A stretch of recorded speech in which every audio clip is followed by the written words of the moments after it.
आज हमारे साथ खसूसी बात करते हुए कांग्रेस लीडर चौधरी रियाज बशीर नाज ने सरकार पर इल्ज़ाम लगाते हुए कहा कि जो मजदूर बाहर की स्टेट्स में लॉकडाउन के दौरान फंसे हैं, सरकार की तरफ से उनकी कोई भी मदद नहीं की गई और लॉकडाउन के दौरान लोगों से घर में ही रहने की अपील की। और मजीद क्या कहा, आइए देखते हैं। देखिए जनाब, जहाँ तक कोरोना वायरस का ताल्लुक है तो ये रब्बुल आलमीन की तरफ से ही कुछ इस वक्त दुनिया पे ऐसी वबा आई है कि जिसका कोई इलाज भी अभी तक नहीं आया है। और पूरी दुनिया जब से दुनिया बनी है पहली बार जो है वो बिल्कुल बंद है। तो मेरी रब्बुल आलमीन से यही दुआ है कि अल्लाह पाक हमें इस वबा से जो है वो जल्द अज जल्द निजात दे और दुनिया फिर से एक बार अपने रफ्तार में वापस आ जाए। जहां तक ताल्लुक है कि आज के इस मुश्किल वक्त में, इस मुश्किल दौर में जो एक दूसरे की मदद हम लोग कर रहे हैं या जो एनजीओज कर रही हैं, तो मैं उन सभी एनजीओज का शुक्रिया अदा करता हूं। वो बहुत अच्छा काम कर रही हैं। हर इंसान तक, जहां तक उन एनजीओ की पहुंच है, वहां तक पहुंच के जरूरतमंदों की मदद कर रही हैं। मदद अल्लाह पाक ही करने वाला है। बाकी हम सारे जो भी लोग काम कर रहे हैं वो एक जरिया हैं। हमारी पूरी कोशिश है, हमारे साथियों की पूरी कोशिश है। हमारी बहुत सी एनजीओज जो हैं हमारे दोस्तों ने बनाई हैं, उनमें हम भी शाना बशाना काम कर रहे हैं और हम गांव जाके उन लोगों को जो मुश्तिक हैं उनको वहां पे राशन दे रहे हैं, दवाइयां दे रहे हैं और उनकी मदद हो रही है। देखिए, लॉकडाउन के सिवाय हमारे पास कोई ऐसा दूसरा चारा ही नहीं है कि जिस तरीके से हम इस महामारी को रोक सकें। लॉकडाउन ही, लोगों का घरों में रहना ही सिर्फ यही एक इलाज है जहां पे हम इस कोरोना वायरस की चेन को तोड़ सकते हैं। ये लॉकडाउन, जहां तक मेरी समझ का ताल्लुक है, जहां तक मैं समझता हूं कि लॉकडाउन बहुत जरूरी चीज है। जो भी हमारे मुल्क के प्रधानमंत्री ने ये लॉकडाउन का ऐलान किया है, उनकी जगह कोई दूसरा भी प्रधानमंत्री होता तो शायद इसके सिवाय हमारे पास कोई दूसरा चारा नहीं होता, क्योंकि पूरी दुनिया में सिर्फ इस वक्त एक ही रेमेडी है। वो रेमेडी इस बीमारी को लेकर लॉकडाउन है। लॉकडाउन कोई खुशी से नहीं हो रहा है। ये लॉकडाउन इस वक्त एक वक्त की जरूरत है,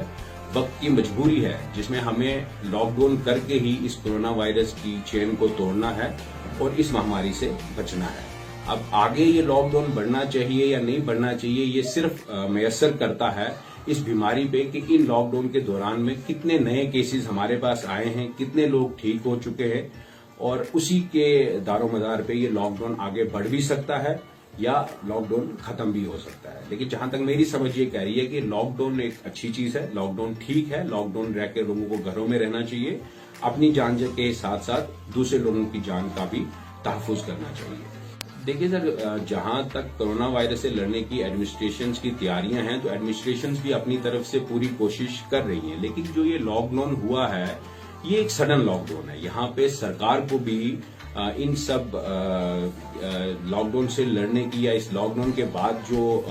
जरूरतें पैदा हुई हैं या जो सर्कमस्टांसेस पैदा हुए हैं, उनसे लड़ने को सरकार ने भी शायद एंटीसिपेट नहीं किया हुआ है। जहां तक दूर दराज के लोग हैं, जहां पे उनको राशन नहीं है, जहां पे डिस्पेंसरीज में दवाइयां नहीं है, या कोई बीमार हो जा रहा है तो उसको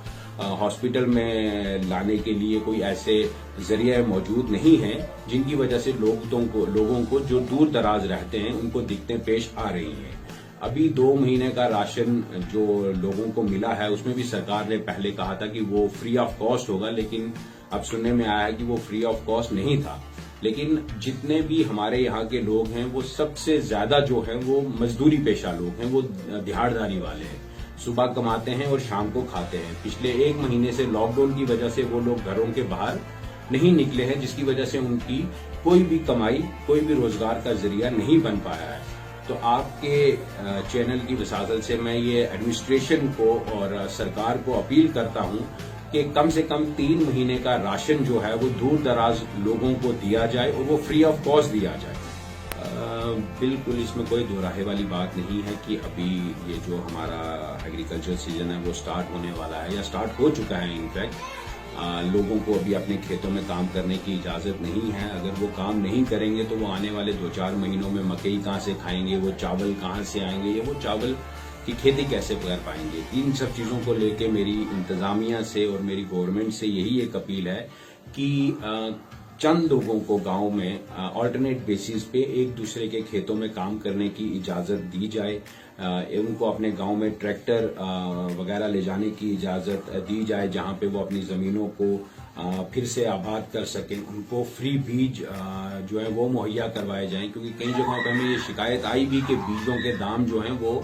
काफी उनकी ब्लैक मार्केटिंग हो रही है। तो लिहाजा यही डिस्ट्रिक्ट एडमिनिस्ट्रेशन से और मरकजी सरकार से और रियासती जो हुक्मरान हैं उनसे यही गुजारिश है कि इन पे चेक एंड बैलेंस रखा जाए, और जितनी भी ये एग्रीकल्चर की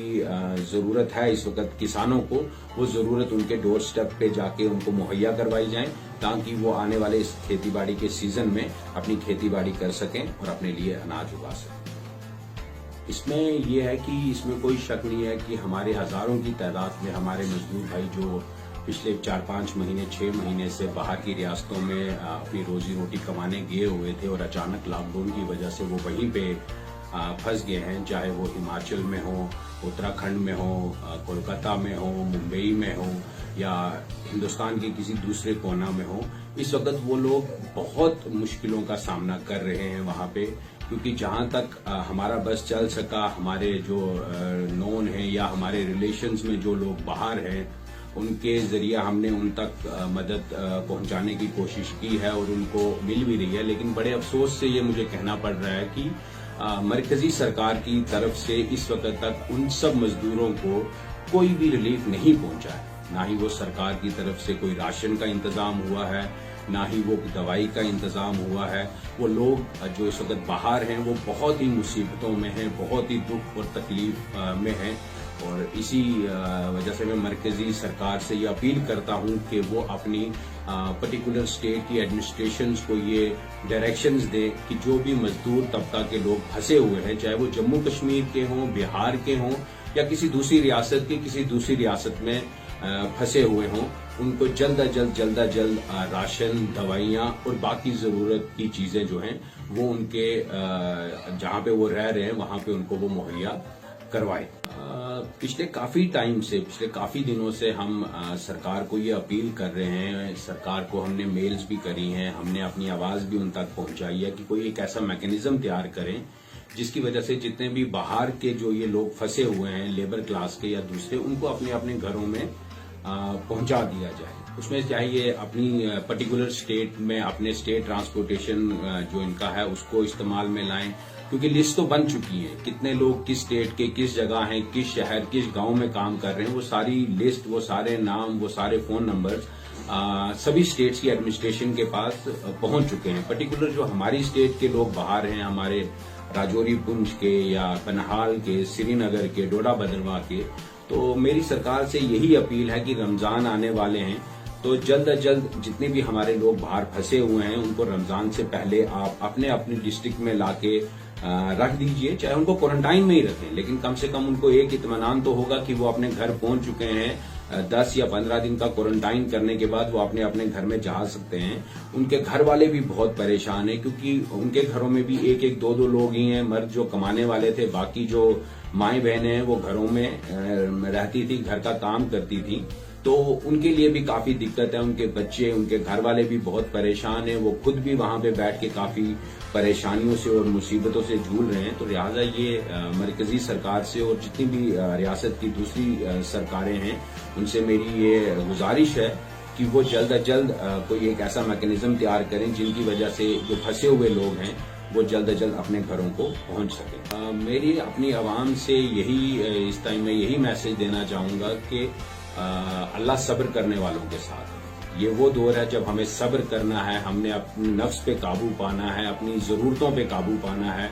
हमें एक टाइम का खाना खाना है और एक टाइम का अपने पड़ोसी को देना है, क्योंकि वक्त ही ऐसा आ चुका है। और मेरी दूसरी गुजारिश ये है कि अपने घरों में रहें,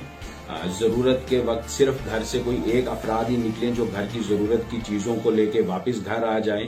और घर आने से पहले वो जो जरूरत के सामान की चीजें हैं उनको बाहर रख लें, जैसे खाने पीने की चीजें हैं या बाकी दवाइयां हैं या कोई भी पैक मटेरियल है, उसको पहले अच्छी तरह से धो लें और अच्छी तरह धोने के बाद ही इस्तेमाल करें।